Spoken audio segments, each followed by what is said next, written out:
25 तारीख को पुंछ जिले में चुनाव होने हैं और चुनाव से पहले सभी पार्टियां जो है प्रचार के लिए उतर चुकी हैं। देखा जा रहा है कि जितनी भी पार्टियां इस बार मैदान में उतरी हैं, जगह जगह पर जाकर जो है वो प्रचार कर रही हैं। डोर टू डोर जो है वो प्रचार जो है वो शुरू हो चुका है। तस्वीरों में आप देख सकते हैं कि भाजपा के कार्यकर्ता जो है घर घर जाकर जो है पिछले कई दिनों से जो है वो प्रचार जो है वो कर रहे हैं। सीधा युवा नेता जो है उनसे बात करते हैं किस तरह से ये जो है कैंपेनिंग में उतरे हैं। बबलू जी, पहले भूपिंदर जी आपसे ही जानना चाहेंगे। देखा जा रहा है कि भाजपा जो है कड़ी मेहनत जो है इस बार कर रही है, क्या कहेंगे इस पर? मैं तो कहूँगा सबसे पहले तो भारतीय जनता पार्टी जिंदाबाद। सबसे पहले उसके बाद में मीडिया कर्मी जो हमारे साथ हमारी इस कैंपेन को सक्सेसफुल बनाने में आपका बहुत बड़ा रोल है, मैं आपको धन्यवाद करता हूँ। को चुनाव होने हैं और हमारे साथ महेंद्र प्यासा जी हैं जो कि एनसी के एक दिग्गज नेता थे। कई साल आप सर एनसी के साथ चले और भाजपा का आपने दामन थामा है, क्या सोच के भाजपा देना चाहता हूँ? सुनो मेरी बच्चियों, गुरदीप सिंह जी आप बहुत मेहनत कर रहे हैं। प्रेसिडेंट आपको एक श्रीमान लेखराज जी दत्ता बहुत विजनरी हैं, ये सीओ रिटायर हैं और बरादरी वाले हैं। मैं आपको एक बात कहूं, हर हर मोदी घर घर मोदी, ये आपने पहचाना है। और अपनी अपनी वार्ड को जिस तरह गुरदीप सिंह ने अपनी वार्ड को जिता कर दिया था, जिससे जैसे हमारा ये नौजवान प्रेसिडेंट काम कर रहा है, ये सीओ साहब काम कर रहे हैं। लेखराज जी दत्ता विजनरी हैं। ये नरेश जी, आप अगर मैं आपको एक बात कहता हूं, ये कोई झूठ है, अगर आपने वार्ड वाइज अपने बूथ को संभाल के रखा, अपने बूथ पर ईमानदारी से काम किया, क्योंकि बहुत से दंगे भी हो सकते हैं, लड़ाई हो सकती है, तरीके से किया, तो मेरा ख्याल है जिस तरह से मेरी बहनें बेटियां भाई आप लोग काम कर रहे हैं, तो मुझे यकीन है कि 90% सिटी से वोट आपको मिलेगा। बहुत तजर्बेकार है और बड़ी देर से जो है पॉलिटिक्स से जुड़े हुए हैं। अगर हम बात करें तो महेंद्र प्यासा जी कुछ ही दिन पहले जो है वो भाजपा में शामिल हुए हैं। गुरदीप जी, क्या कहेंगे जिस तरह से देखा जा रहा है कि भाजपा डोर टू डोर जो है वो कैंपेन कर रही है? हमारी ये जो डोर टू डोर कैंपेन है ये हमारी पिछले कई दिनों से चल रही है। कल भी हमारी डोर टू डोर कैंपेन थी, आज भी हमारी डोर टू डोर कैंपेन चल रही है। और जो लोगों में उत्साह है, लोग चाहते हैं कि लोग हमें आगे से ये चीज कह रहे हैं, आप हमारे पास आके, हमारा वोट है ही बीजेपी का। हर इंसान बीजेपी की डेवलपमेंट से, बीजेपी के जितने भी पॉलिसीज हैं उन सब से खुश है और बीजेपी के साथ आना चाहता है। तो हमें बहुत ही अच्छा रिजल्ट मिल रहा है। और मैं एक चीज कहूंगा कि युवा जो है वो बहुत ज्यादा अचीवमेंट्स दिखा रहे हैं। युवा बहुत ज्यादा इस बीजेपी की तरफ उत्साह से आके बीजेपी के साथ जुड़ रहे हैं और इस डेवलपमेंट को समझ रहे हैं। तो आने वाला जो 25 तारीख को इलेक्शन है, इलेक्शन के बाद जो रिजल्ट होगा उसमें मैं तो ये चीज कहूंगा 100% वोट जो है सिटी का और पूरे हवेली कॉन्स्टिट्यूएंसी का बीजेपी की तरफ आएगा और हम बीजेपी को। लेखराज जी हमारे साथ। सर, देखा जा रहा है कि पिछले कई सालों से आप जो है भाजपा के साथ चल रहे हैं और देखा जा रहा है कि इस बार जो है लोगों में एक अलग सा उत्साह जो है वो देखा जा रहा है भाजपा को लेकर ज्यादातर, उस पर क्या कहेंगे? ये जो मेरा सियासी कैरियर है, उस सियासी कैरियर के अंदर मैं पहली दफा एक बात देखी है, पुंछ हवेली कॉन्स्टिट्यूएंसी के अंदर विशेष करके एक इतना बड़ा जज्बात जो है लोगों के अंदर है। हम तो निकले थे कि उनको बताएं कि आपको किस पार्टी को कहाँ पे मोहर लगानी है। जहाँ जाते हैं आगे से वो कमल का फूल निकाल करके हमें कहते हैं कि भाई इसके बगैर, नरेंद्र भाई मोदी के बगैर, जनाब अब्दुल गनी के बगैर हम क्यों सोचें और कहाँ सोचें, क्योंकि यही एक रास्ता है जहाँ से मुल्क की, देश की, भारत की तरक्की हो रही है और तरक्की हो सकती है। और यही एक अब्दुल गनी साहब एक ऐसे लीडर हैं यहाँ पर पुंछ के, जो कि बिल्कुल किसी बेदाग लीडर हैं। और वही एक ऐसी शख्सियत हैं जो कि हवेली कॉन्स्टिट्यूएंसी के बारे में, उसकी फलाह बहबूद के बारे में, उसकी तरक्की के बारे में, डेवलपमेंट के बारे में, जैसा कि भारतीय जनता पार्टी लेकर चल रही है, जो डेवलपमेंट का मिशन है भारतीय जनता पार्टी का, उसको वो आगे बढ़ाएंगे, उसको आगे लेकर चलेंगे। लोगों का एक विश्वास जो है, ओवरवेलमिंग विश्वास जो है अब्दुल गनी साहब पर, मोदी साहब पर और भारतीय जनता पार्टी जिसका चुनाव निशान कमल का फूल है, इसके ऊपर जो लोगों का इतना ओवरवेलमिंग विश्वास है, ये तो हमें उत्साह दे रहा है। हमें कहने की जरूरत नहीं पड़ती और आगे से पहले ही ये है, वो एक सवाल करते हैं, हर एक आदमी एक सवाल करता है। अब सोचेंगे क्या सवाल करता है, वो कहते हैं इसके बगैर क्यों सोचें। तो डिस्ट्रिक्ट प्रेसिडेंट है, उनसे ही बात करते हैं। सर, देखा जा रहा है कि डोर टू डोर जो है कैंपेनिंग शुरू हो चुकी है और आप खुद जो है वो फील्ड में उतर रहे हैं। किस तरह का उत्साह जो है वो लोगों में देखा जा रहा है, क्योंकि 10 सालों के बाद जो है जम्मू कश्मीर के अंदर चुनाव हो रहे हैं? देखिए, 2014 के बाद जब से देश के प्रिय प्रधानमंत्री जी ने इस देश की बागडोर संभाली और ऐसी ऐसी योजनाएं जो उन्होंने लाई, जो कि आज लोगों में इंप्लीमेंट हुई, तो आज लोगों का रुझान आप देख सकते हैं। हम सुबह से कैंपेन में लगे हुए हैं, जिस घर में जाते हैं आगे से एक ही आवाज आ रही है, नरेंद्र भाई मोदी जी जिंदाबाद और भारतीय जनता पार्टी जिंदाबाद। आप देख सकते हैं, ये हमारा जो जम्मू कश्मीर का जो हमारा मैनिफेस्टो लेकर के भारतीय जनता पार्टी लोगों के बीच में आई है। मैं आपको ये बताऊं, उस मैनिफेस्टो के अंदर 2026 में 84 लड़कियां जो हैं वो एमपी होंगी हमारी जो है पार्लियामेंट के अंदर। लड़कियों के लिए, महिलाओं के लिए इतना उन्होंने आरक्षण, 33% आरक्षण। और मैं यहां की बात करूं, विधानसभाओं के अंदर हमारे कोई भी इलेक्शन होगा उसमें 33% महिलाओं के लिए जो है कोटा दे दिया गया है। आप और बातें देखें, आप देखें ओल्ड एज पेंशन, 3000 रुपया ओल्ड एज पेंशन है।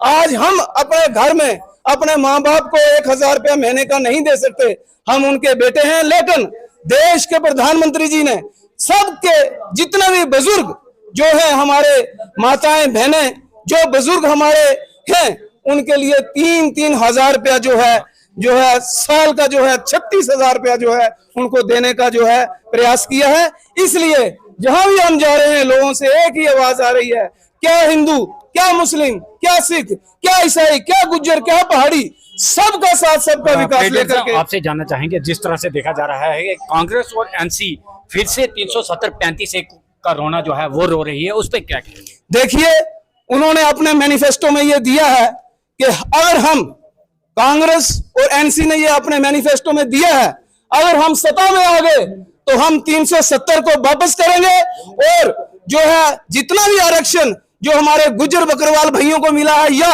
जो हमारे पहाड़ी भाइयों को मिला है, उन्होंने कहा है कि इस आरक्षण को हम खत्म करेंगे।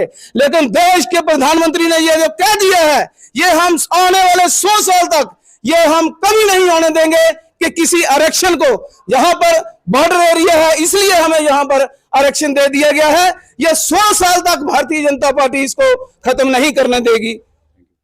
सर, देखा जा रहा है कि जिस तरह से डोर टू डोर आप कैंपेनिंग कर रहे हैं, रात हो, दिन हो या सुबह हो, लगातार आप कैंपेनिंग में उतरे हैं। किस तरह का रुझान जो है वो लोगों से मिल रहा है और लोग क्या चाहते हैं इस बार, किस तरह का बदलाव जो है जनता चाहती है? देखिए, जहाँ तक रुझान की बात है, हवेली के लोग ही नहीं बल्कि पुंछ और राजौरी के लोग ही नहीं बल्कि पूरी जम्मू कश्मीर के लोग ये चीज़ जानते हैं कि ये वाला इलेक्शन जो है ये बाकी इलेक्शंस की तरह नहीं है। ये इलेक्शन एक इतिहास रचेगा और लोग समझ चुके हैं कि भाई आजमाए हुए लोगों को बार बार आजमाना जो है वो अक्लमंदी नहीं होती है। हाँ, हम मानते हैं हमारे समाज में कुछ लोग ऐसे भी हैं जो हमारे लोगों को भ्रमित करने की कोशिश कर रहे हैं, लेकिन हमें यकीन है कि हमारे लोग अब भ्रमित नहीं होंगे, क्योंकि 70-75 साल हम भ्रमित होते रहे हैं। कुछ पार्टियां ऐसी बातें भी कर रही हैं जो समाज में डिवीजन, जैसे 370 हम वापस लाएंगे, 35 से वापस लाएंगे। मुझे समझ नहीं आती कि मैं उनकी इंटेलिजेंस पर करूँ कि भाई 370 हटाना या लगाना ये स्टेट अफेयर नहीं है, ये पार्लियामेंट्री अफेयर होता है। और फिर एक पार्टी का लीडर ऐसी बातें करता है। एक्चुअली ये है कि जो ट्रेडिशनल पार्टीज हमारी हैं वो इस तरह की बातें इसलिए कर रहे हैं, उन्हें पता है कि अब चाहे नेशनल कॉन्फ्रेंस हो या पीडीपी हो, एक बात निश्चित है कि इनका, जिसको हम कहते हैं, इनकी पॉलिटिकल एक्सटिंक्शन होने वाली है, राजनीतिक विध्वंस होने वाला है। आप जब रिजल्ट आएंगे तो देख लेंगे, क्योंकि लोगों को अब समझ में आ गया है कि हमने क्या करना है। क्योंकि उनको प्रधानमंत्री मोदी की डेवलपमेंटल पॉलिसी जो मल्टी डायमेंशनल है, समाज के किसी वर्ग को अछूता नहीं छोड़ा। लोग उस डेवलपमेंट को चाहते हैं, पीस एंड प्रोग्रेस को चाहते हैं, ट्रैंक्विलिटी एंड डेवलपमेंट को चाहते हैं। यही हमारा पैगाम है। गुरदीप सिंह है हमारे साथ। गुरदीप जी, आपको पुंछ सिटी की जिम्मेवारी जो है वो सौंपी गई है, घर घर आपने प्रचार करना है। देखा जा रहा है कि युवा हो, बुजुर्ग हो, कंधे से कंधा मिला के आपके साथ चल रहे हैं, क्या कहेंगे? सबसे पहले तो मैं कहूंगा कि जो मोदी जी का नारा था, सबका साथ, सबका विकास, सबका विश्वास और सबका प्रयास, मैं आज ये जरूर कहूंगा 30-40 साल से जो जंग पहाड़ी और एसटी की चल रही थी, क्या 60 साल पहले जिन्होंने हुकूमत की उन्होंने खत्म की? हम मोदी जी के सभी, पूरे डिस्ट्रिक्ट पुंछ हो, राजौरी हो, चाहे कश्मीर के डिस्ट्रिक्ट हो, सब देनदार हैं कि उन्होंने जो हम पहाड़ी भाइयों को उनका हक दिया और एसटी भाइयों का हक छेड़ा नहीं। ये कोई छोटी बात नहीं है। और जो आज हम ये मोदी जी की गारंटी और जो मैनिफेस्टो प्रोग्राम जो हमारा बना है वो हर घर बांट रहे हैं, इसमें कई ऐसी चीजें हैं जो मैं समझता हूं कि नरेंद्र भाई मोदी जी के बगैर कोई भी प्रधानमंत्री नहीं कर सकता। ये तभी पॉसिबल है जब डबल इंजन की सरकार बनेगी, सेंटर में भी भारतीय जनता पार्टी है, जम्मू कश्मीर में भी होगी, तभी इतने जो प्रोग्राम आप इस मैनिफेस्टो में पढ़ सकते हो, जिसमें मैं कहूंगा 60,000 जो हमारे मुलाजिम भाई हैं उनको ही जो पक्का करने की बात है वही सबसे बड़ी बात है। तो इसमें आप पढ़ सकते हैं, बहुत ऐसे प्रोग्राम हैं जो मैं कहूंगा 60 साल पहली जो सरकारें रही उन्होंने कभी सोचा भी नहीं, तो ये हमारे मैनिफेस्टो में है। तो मैं ये जरूर कहूंगा जितना भी हमारा डिस्ट्रिक्ट पुंछ हो, राजौरी हो, कश्मीर हो, आज एक भारतीय जनता पार्टी की लहर घूम चुकी है। आप ये जरूर देखना 25 को मतदान के बाद और 8 तारीख को जो रिजल्ट आएगा, इस स्टेट के अंदर कमल का फूल खिला होगा। तो आपको बता दें, जिस तरह से प्रचार में भाजपा उतरी है और भाजपा ये भी बता रही है, क्या मैनिफेस्टो जो है भाजपा की तरफ से सामने लाया गया है, किस तरह की स्कीमें जो है वो भाजपा ने जो है इन लोगों तक पहुंचाने का वादा जो है वो किया है। महिला मोर्चा से सीधी बात करेंगे। महिला मोर्चा क्योंकि दिन रात एक कर महिलाओं को ज्यादातर इस स्कीमों के बारे में और जो मैनिफेस्टो भाजपा ने सामने लाया है वो समझाने की कोशिश कर रहे हैं। मैम, देखा जा रहा है कि सुबह से शाम तक आप जो है लगातार प्रचार कर रही हैं, किस तरह से लोगों का रुझान जो है वो मिल रहा है, ज्यादातर महिलाओं की अगर बात करें, क्योंकि महिलाओं के लिए बहुत सी स्कीमें, बहुत से नए कानून जो हैं वो लागू किए गए हैं। जी जी, मैं सबसे पहले हमारे माननीय प्रधानमंत्री जी का मैं बहुत बहुत तहे दिल से धन्यवाद करती हूँ, जो हमारी महिलाओं के बारे में उन्होंने इतना सोचा। 33% कोटा देके उन्होंने महिलाओं का दर्जा इतना ऊंचा किया है, जो 70 सालों से महिलाओं को किसी ने नहीं पूछा। हमारे जब से प्रधानमंत्री जी आए हुए हैं, हमारे महिलाओं के बारे में उन्होंने दिन रात नहीं देखी। बच्चियों के बारे में बेटी बचाओ बेटी पढ़ाओ अभियान जो सबसे पहले उन्होंने आयुष्मान कार्ड की बात की थी, और सबसे पहले जो ये जो गैस दिया था, तो उसके बारे में मैं कहना चाहती हूँ थोड़ा सा। जो तो हमारी किस तरह का रुझान जो है महिलाओं की तरफ से आपको मिल रहा है, क्योंकि 25 तारीख को चुनाव होने हैं और घर घर आप जाकर जो है प्रचार कर रही हैं, किस तरह का रुझान? तो जहाँ तक हमारा कहना है कि हमारी जो महिलाएं हैं, महिलाएं इतनी सशक्त हुई हैं जब से हमारे प्रधानमंत्री जी आए हैं। हमारी महिलाएं जो कभी बाहर नहीं आ सकती थी, आज महिलाएं हमारी अकेली दूर दूर तक जा सकती हैं। लेकिन हमारी उम्र के बहनें आती हैं, जब हम अपने कार्यालय में कुछ भी काम होता है पार्टी का, हम बहनों को फोन करके कॉल करके बुलाते हैं, एकदम से भाग के आती है, कहते हैं नहीं हमारे जो प्रधानमंत्री जी आए हैं उनके लिए हमारी जान भी हाजिर है। तो हमारी जो बहनें हैं उनका वोट सबका हमारे माननीय प्रधानमंत्री जी के लिए है। लेकिन कश्मीर में कमल खिलेगा, तो पहले तो था ना, डल झील में कहते थे वहां कमल होते हैं, लेकिन ये असली में कमल खिलेगा कश्मीर में। जय हिंद, जय भारत। अगर हम बात करें तो लगातार महिलाएं हो, पुरुष हो, प्रचार में उतरे हुए हैं। डोर टू डोर जो है वो प्रचार चल रहा है। सभी पार्टियां जो है दमखम अपना लगा रही हैं कि किसी तरह की कोई चूक ना रहे इन इलेक्शन में, क्योंकि 10 सालों के बाद ये चुनाव होने जा रहे हैं और आप देख भी सकते हैं किस तरह से ये लोग चुनाव के लिए प्रचार में उतरे हैं। लगातार जो है एक एक घर, एक डोर टू डोर जो है वो जा रहे हैं। सीधा मैम से बात करते हैं, क्योंकि ये खुद जो है वो इलेक्शन पहले भी लड़ चुके हैं। मैम, किस तरह से लग रहा है इस बार का चुनाव और पहले का चुनाव में कितना डिफरेंट जो है वो लग रहा है? नहीं, मैं नहीं, वो मेरी दूसरी सिस्टर है। तो ये है कि डिफरेंस तो बहुत है। इस बार इंशाल्लाह मेरे पापा जीतेंगे। तो अब ये है कि उन्होंने बहुत मेहनत की, आवाम के लिए वो बहुत सोचते, इतना वो अपने बाकी चीज़ों के लिए नहीं, वो अपना खाना पीना कुछ नहीं, किसी चीज़ के लिए नहीं ध्यान दे रहे। यही है कि आप सबसे अपील है कि उनको वोट दीजिए। तो आपको बता दें, अब्दुल गनी जी ये उनकी बेटी हैं और अपने पापा के लिए जो है प्रचार कर रही हैं, गली गली घर घर पहुंच रहे हैं और ये लोगों से अपील कर रहे हैं कि ज्यादा से ज्यादा इस बार आप मतदान करने अपने घरों से बाहर निकलें। और जिस तरह से देखा जा रहा है कि पिछले कई दिनों से भाजपा हो या अलग अलग पार्टियां हो प्रचार में उतरी हुई हैं, उसी तरह पुंछ में भी प्रचार जो है वो तेज हो चुका है और 25 तारीख को जो है वो चुनाव होने हैं। चुनाव से पहले सभी पार्टियां अपना दमखम जो है वो भरती हुई नजर आ रही हैं और उसी को देखते हुए आज भाजपा भी गली गली घर घर जो है वो पहुंच रही है। कैमरामैन शहजाद के साथ सनी शर्मा, पुंछ।